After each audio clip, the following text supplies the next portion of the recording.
बिस्मिल्लाहिर्रहमानिर्रहीम। Air news के साथ मैं नवीद बट्टा वैसी। अस्सलाम वालेकुम। आप देख रहे हैं सच तो ये है।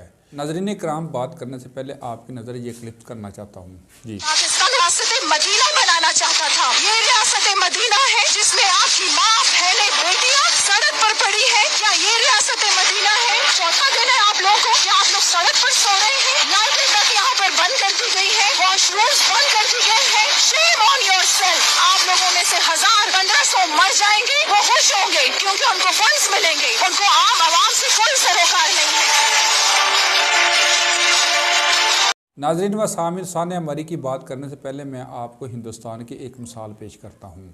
कफ़ियत एक्सप्रेस हिंदुस्तान की एक कामयाब ट्रेन थी। दिल्ली से कानपुर जाती हज़ारों लोग रोज़ाना की बुनियाद पर इस पर सफ़र करते हैं। अगस्त 2017 में ये ट्रेन अपने टाइम टेबल के मुताबिक चल रही थी। उत्तर प्रदेश के एक कस्बा अदारिया में बगैर फाटक क्रॉसिंग पर एक डंपर एन लाइन पर खड़ा था।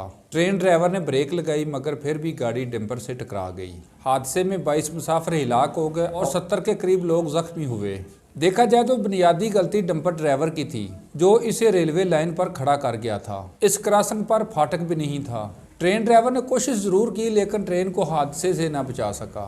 इंडियन रेलवे के चेयरमैन अशोक मित्तल को जैसे ही पता चला तो फौरन रेस्क्यू का काम शुरू करवा दिया। चंद घंटों में पटड़ी साफ होगी और जख्मियों को अस्पताल पहुंचा दिया गया। मरने वालों की लाशें लवाहकीन के हवाले कर दी गईं। अशोक मित्तल का इस हादसे से दूर या नज़दीक से कोई तल्लक नहीं था। सारी रात रेस्क्यू ऑपरेशन की खुद निगरानी करते हुए उसने एक कागज़ पर अपना इस्तीफ़ा लिखा और मुतलका वज़ीर के पास भिजवा दिया। वज़ीर आज़म और वज़रा ने इनको समझाया कि इस हादसे में आपकी कोई गलती नहीं, लिहाजा इस्तीफ़ा बेजवाज़ है।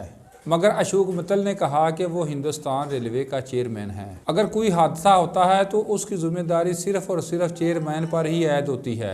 अशोक मित्तल ने इस्तीफ़ा वापस लेने से इनकार कर दिया और चुपचाप अपने घर चला गया। ये जिम्मेदारी का वो एहसास है जो किसी भी इदारे के लिए मशअले राह है। मोहतरम खान साहब के इस्तलाल के मुताबिक कोताही तो मरने वालों की थी जो मौसम की शिद्दत का अंदाज़ा लगाए बगैर मरी चले गए। मोहतरम खान साहब, अगर कोई सान्या हो जाए तो उसकी जिम्मेदारी किस पर आयद होती है? इस्लामाबाद के एक पुलिस एहलकार की घंटों तक मोबाइल फ़ोन पर आहुजारी पर किसी सियासी नौसरबाज या सरकारी नोटंकीबाज ने बर वक्त नोटिस लिया। 22 अफराद जिनमें मर्दों, खवातीन, बच्चे शामिल थे, कहर आलूद बर्फबारी में दम तोड़ गए।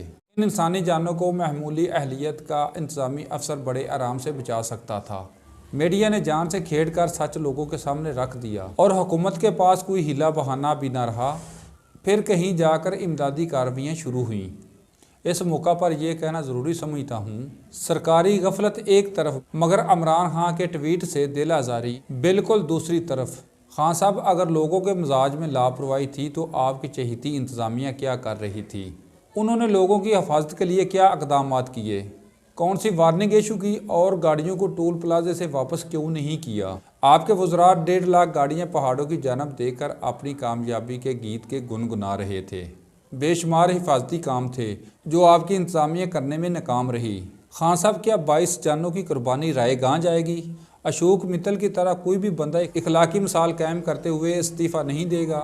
इंतज़ामिया भी वैसे ही कैमो दायम रहेगी। हमारा इखलाकी कदरों से क्या तल्लक? हमारा पूरा सियासी और इंतज़ामी ढांचा गैर इखलाकी कदरों पर कायम दायम है। हमारे शोर में क्यों इस्तीफ़ा दें? ये कोई बेवकूफ़ तो नहीं, ये तो मुहिब्बे वतन कहलाते हैं। सान्या साहिवाल से लेकर आज तक लोग मर रहे हैं और हुकूमत का यही वतीरा रहा तो लोग इसी तरह मरते रहेंगे और नीरू बांसुरी बजाता रहेगा। नाजरीन, मरी में होने वाला सान्या हुकूमत की कई सतहों पर बैक वक्त नाकामियों का नतीजा है। इंतज़ामिया न सिर्फ नमक और बर्फ़ साफ़ करने का सामान सही जगहों पर रखने में नाकाम रही बल्कि ट्रैफिक के बहाव को मुनज़्ज़म करने या ज़्यादा गाड़ियों को मरी में दाखिल होने में रोकने में नाकाम रही या लोगों को इनकी गाड़ियों से निकाल कर करीबी घरों, होटलों और फौजी तनसीबात में जाने का हुक्म देने में भी नाकाम रही। लेकिन मुतवक्का तौर पर और हमेशा की तरह इस हुकूमत और वज़ीर आज़म ने मुतासरीन पर इंतहाई संगदिली और नारवा अंदाज में इल्ज़ाम लगाया। ये तब्दीली सरकार का अंदाज है, बड़ी बड़ी बातें करना, डिलीवर करने में नाकाम रहना और दूसरों पर इल्ज़ाम लगाना। मरी पहला सान्या नहीं, लेकिन उम्मीद करते हैं ये आखिरी हो। 2019 में रेलवे में आग लगने का हादसा हुआ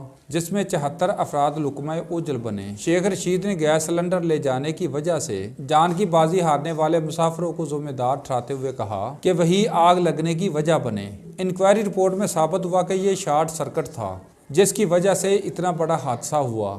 शेख रशीद के दौर में रेलवे की तारीख में सबसे बड़े हादसात हुए जिनमें जानलेवा हादसात भी शामिल हैं और रेलवे को नाकाबिले तलाफी नुकसान भी हुआ।